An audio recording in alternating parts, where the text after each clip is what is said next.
Nous allons à présent évoquer, et la lumière fut, nous allons à présent évoquer le second sujet de cette émission, à savoir la France humiliée. La France humiliée par les États-Unis de Trump. La France humiliée par les États-Unis de Trump qui répond lâchement par une sanction nulle et de nul effet contre l'ambassadeur des États-Unis à Paris. C'est quoi l'affaire? Un citoyen français a été tué dans le cadre de rixes politiques.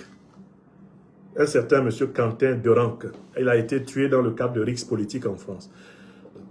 Le président Trump et le gouvernement américain se sont engouffrés dans la faille pour faire des commentaires extrêmement méprisants envers la classe politique française, en particulier la gauche, et méprisants envers le gouvernement de Macron qui a été traité d'incapable de remettre de l'ordre et d'être débordé par le radicalisme de gauche. Face à ces propos paternalistes, condescendants, méprisants et intolérables, eh bien, le régime du président français Emmanuel Macron a cru bon de convoquer l'ambassadeur des États-Unis d'Amérique en France, un certain donc M. Kouchner. Il a été convoqué par le ministre des Affaires étrangères de la République française, Jean-Noël Barrot. Il a été convoqué pour que les autorités françaises lui signifient leur désapprobation des propos terribles, méprisants, condescendants, tenus par, eh bien, les autorités américaines à propos d'une affaire intérieure à la République française. L'ambassadeur américain en France, M. Kouchner, a refusé de déférer à la convocation. Il est resté tranquillement à vaquer à ses affaires. S'il avait un match de tennis à jouer, il allait jouer à son match de tennis. S'il avait un match de hockey à regarder à la télé, il a regardé son match de hockey. Bref, l'ambassadeur américain Kouchner a refusé de se rendre intuitu personae au Quai d'Orsay afin de déférer à la convocation du ministre français des Affaires étrangères, Jean-Noël Barrot. En langage diplomatique, c'est une faute gravissime. Et dans presque toutes les traditions diplomatiques connues, quand un ambassadeur d'un pays étranger refuse de déférer à la convocation du pays hôte, cet ambassadeur est décrété persona non grata dans les minutes qui suivent. Il est sommé de plier bagage dans les 24, les 48 ou les 72 heures à tout prendre. Je vous donne un exemple très simple. Un ambassadeur de France qui était au Niger en 2023 et qui était particulièrement insolent, méprisant, injurieux envers les Nigériens, à qui il a même demandé de dire merci à l'Union européenne parce que l'Union européenne leur donnait de l'eau à boire. Cet ambassadeur, un certain monsieur Sylvain Ité, avec qui je suis en procès, à la demande de son patron Macron d'ailleurs, le procès aura lieu le 7 mai prochain à Paris. Ce monsieur Sylvain Ité a été dûment sommé et convoqué par les autorités nigériennes du CNSP du président Abdourahmane Tiani. Sylvain Ité a refusé de déférer à cette convocation. Il lui a même été ordonné de dégager, de quitter le Niger dans un délai raisonnable.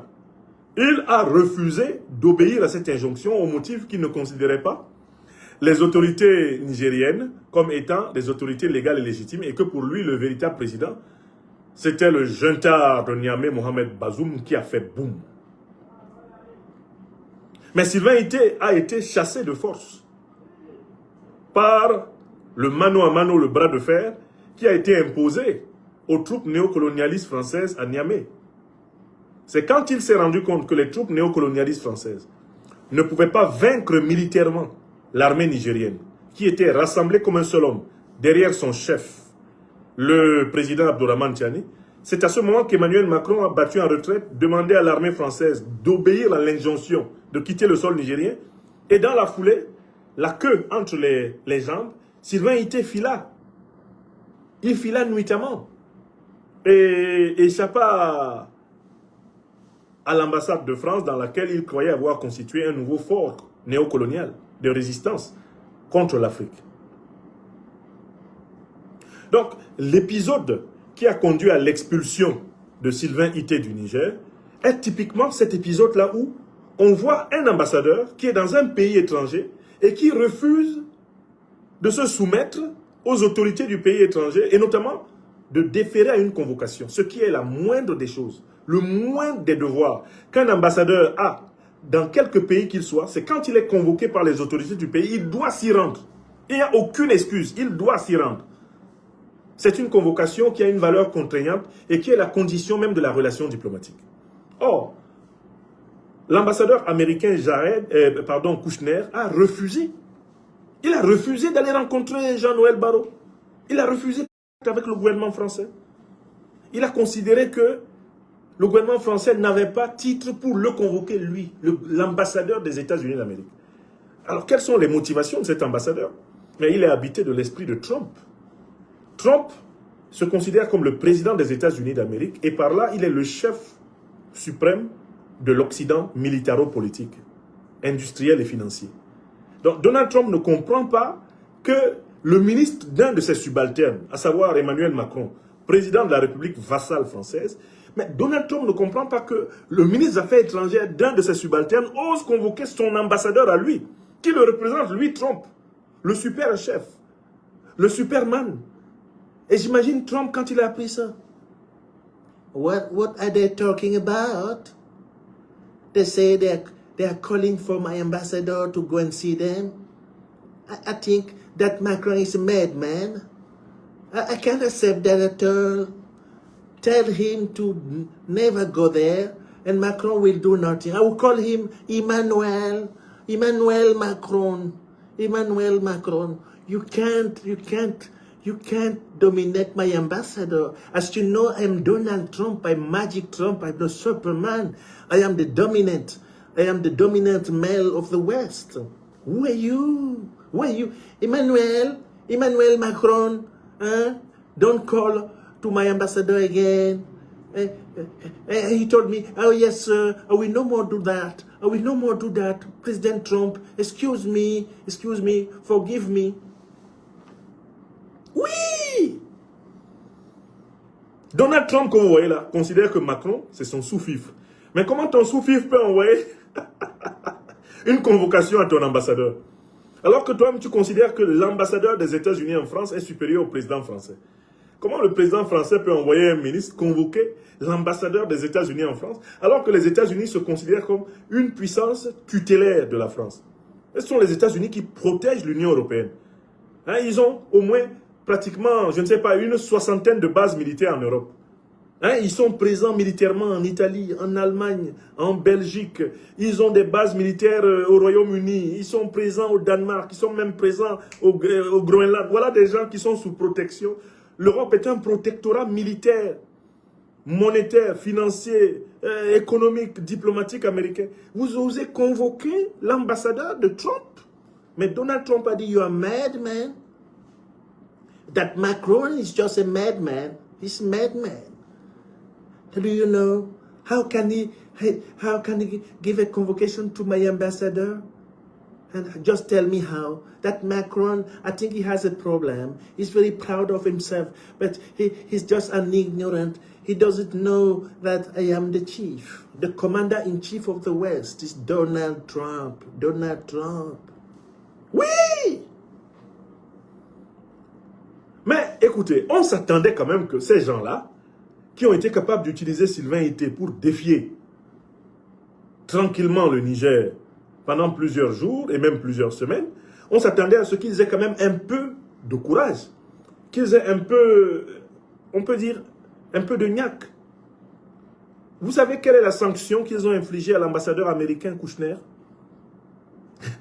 Voici la sanction décrétée par le gouvernement Macron. Désormais, il est interdit à l'ambassadeur américain Kouchner d'avoir un contact avec le gouvernement. Safroullah. Mais le monsieur a refusé justement d'être en contact avec vous. Il a dit qu'il n'a pas besoin de vous pour être ambassadeur des États-Unis en France. Parce que l'ambassadeur des États-Unis en France fait ce qu'il veut, pas ce que Macron veut. Il n'obéit qu'à Donald Trump, qui est son chef. Vous avez convoqué le monsieur. Le monsieur a dit qu'il ne vient pas. C'est-à-dire qu'il a dit qu'il ne veut pas de contact avec vous. Et vous, la sanction que vous lui infligez, c'est que vous dites que vous aussi, vous ne voulez pas de contact avec lui. Mais c'est ce que lui-même voulait. Le type a dit qu'il ne vient pas. C'est-à-dire que le type a décrété, je ne veux avoir aucun contact avec le gouvernement Macron. Et le gouvernement Macron décide de le punir en disant, ah, tu as refusé de déférer à notre convocation, tu vas voir. Il t'est interdit d'entrer en contact avec nous. Mais c'est ce qu'il a refusé. Quelqu'un te dit que lui, il ne veut pas venir te saluer. Alors qu'il est chez toi, dans ta maison, il vit dans ta maison. Il dit que lui, il ne te salue plus. Toi aussi, pour seule sanction, alors qu'il est dans ta maison, tu envoies quelqu'un lui dire que toi aussi, tu ne le salues plus. Il est dans ta maison, hein. Il fait ce qu'il veut, il passe. Il va aux toilettes, il va au salon, il va au frigo, il est à l'aise, il va dans la cour, hein? Il a les clés de la maison, il entre et il sort comme il veut. Il dit que lui, là, il ne te salue plus. Il ne veut même plus te voir. Il est dans ta maison, hein? Et toi aussi, tu envoies quelqu'un lui dire, moi aussi, je ne te salue plus. Moi-même, je ne veux plus te voir. Hein? Tu es dans la maison, je suis dans la maison, mais vraiment, on ne se parle plus. Vous voyez la réponse de la France? Voilà la réponse de la France de Macron. Une réponse nulle et de nul effet. C'est l'ambassadeur Kouchner qui a rompu le contact direct avec le gouvernement français. On ne peut pas le punir en rompant le contact avec lui, puisque c'est exactement ce qu'il a fait. C'est exactement ce qu'il voulait. À la limite, en fait, cette sanction contre l'ambassadeur Kouchner est une forme de reconnaissance. On lui dit, côté français, vous avez eu raison de ne pas vouloir parler avec nous. La preuve, nous vous donnons raison. Ne parlez pas avec nous. Qui sommes-nous? Macron est un vassal occidental, comme les autres. Il est comme Merz, il est comme Starmer, il fait les 4 volontés de Trump. C'est tout. On n'a pas besoin de discuter avec Macron, alors qu'on est l'ambassadeur du chef à Macron. On s'adresse directement au chef. Le chef donne les ordres à Macron. Et Donald Trump a plusieurs fois indiqué que c'est lui qui commandait, qui imposait à Macron son comportement. On a des tas d'exemples où Donald Trump dit qu'il a forcé la main à Macron. Vous vous en souvenez ou pas? Peut-être que je peux vous rappeler les moqueries de Donald Trump envers Macron. Il y en a à foison. Où il démontre que, lui, nous disent-ils, il n'y a pas besoin de rencontrer le petit ministre des Affaires étrangères de Macron. Puisque Macron lui-même obéit à Trump. Donc l'ambassadeur des États-Unis en France, lui-même, n'obéit qu'à Trump, il n'obéit pas à Macron. Il sait que Macron est un subalterne de Trump. Et que lui-même, dans la hiérarchie trumpienne, lui, l'ambassadeur des États-Unis en France, est supérieur à Macron. Alors, vous avez vu, ils m'ont chargé de tous les péchés d'Israël. Mais quelqu'un qui les humilie en plein jour comme cela, ils ne sont même pas capables de lui ordonner de quitter symboliquement le sol français et d'être remplacé par un autre ambassadeur. C'est là où vous vous rendez compte qu'en réalité, la haine et le défoulement de haine d'Emmanuel Macron contre les panafricanistes, le défoulement de haine d'Emmanuel Macron contre votre serviteur n'est rien d'autre que une manière pour lui de compenser ses insuffisances psychologiques et morales face à son maître américain. En fait, Macron était un président dominé. C'était un président battu par son supérieur impérialiste Donald Trump. Et c'est cette colère d'homme politique dominé, battu par son chef Donald Trump, c'est cette colère qu'il défoule sur nous autres. C'est un homme politique battu. Battu par son chef Trump. Macron est humilié matin, midi et soir par Donald Trump, le commandant suprême de l'Occident politique. Et il vient se défouler, croit-il, sur nous autres. Parce qu'il croit que nous n'avons pas, à notre soutien, une grande puissance.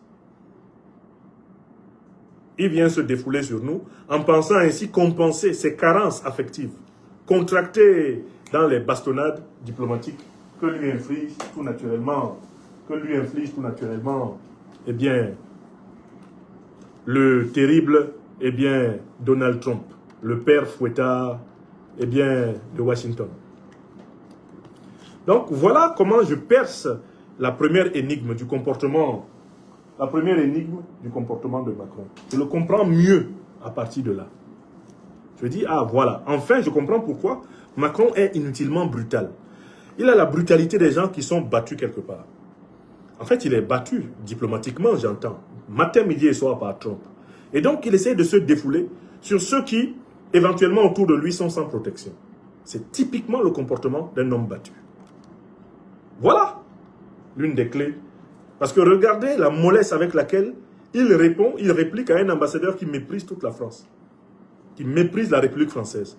Un ambassadeur qui dit « Je suis à Paris, mais je ne vais pas déférer à la convocation de Barrot. Je ne vais pas au Quai d'Orsay, je m'en fiche. » Si ça se trouve, même, il est allé manger une bonne glace sur les Champs-Élysées. Il est allé manger une bonne glace sur la place à Saint-Germain-des-Prés. Si ça se trouve même, l'ambassadeur est allé se faire une bonne piscine ou une bonne balade dans les quartiers autour de la Tour Eiffel. Vraiment, il n'avait pas le temps de causer avec Jean-Noël Barrot. Parce que Jean-Noël Barrot, pour lui, ne représente rien, puisque Macron, pour lui, ne représente rien. Trump l'a dit plusieurs fois, il a dit, mais Macron, il va partir du pouvoir bientôt, il ne sert à rien. Oui, ce sont les mots de Trump. Macron ne sert à rien, il va partir du pouvoir bientôt. Donc, comme on dit chez nous en Afrique, c'est sur nous que Macron croit qu'il peut bander ses muscles. Ce qu'il ne sait pas, c'est que l'Afrique ne sera plus jamais une colonie française et que lui, Macron, est le dernier président français à avoir osé infliger des sanctions aux Africains. Macron est le dernier président français qui aura osé infliger des sanctions aux Africains. Car la roue de l'histoire va s'inverser et les sanctions, elles ne viendront plus de la France, elles viendront de l'Afrique. Les puissances africaines qui sont en train de se relever, de se reconstruire en fédération, en confédération, elles seront en capacité de sanctionner bientôt tous les dirigeants criminels économiques, criminels humains, criminels financiers, criminels diplomatiques de la France. Vous allez voir. Vous ne pouvez pas le faire aux Américains. Ce que vous ne savez pas, c'est que bientôt, vous ne pourrez pas le faire aux Africains. Écrivez ça.